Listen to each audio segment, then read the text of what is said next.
பிராணவாயு. ஸோ பிராணவாயுங்கிறது நம்ம மூச்சு இழுக்கக்கூடிய இந்த மூச்சு காற்று, இந்த பிராணவாயு. ஸோ முதல்ல இந்த 10 வாயுக்களை பார்ப்போம்.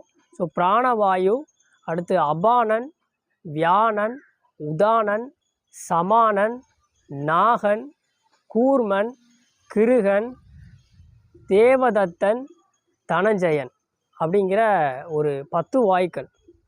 ஸோ இந்த வாயுக்கள் தான் உடம்புல இருக்கக்கூடிய தன்னிச்சையாக நிகழக்கூடிய விஷயங்கள் எல்லாமே வந்து செயல்பட வைக்கும். உதாரணத்துக்கு பார்த்திங்கன்னா, நம்ம கை காலை மடக்கி இயக்குறது, அப்புறம் கண் இமை, அப்புறம் நமக்கு கொட்டாவி வர்றது, ஏப்பம் வர்றது, ஸோ மோஷனை வெளியே தள்ளுறது, கண்ணீர் வர்றது, அந்த மாதிரி எல்லா விஷயங்களையுமே இந்த 10 வாயுக்கள் வந்து இயங்க செய்யுது.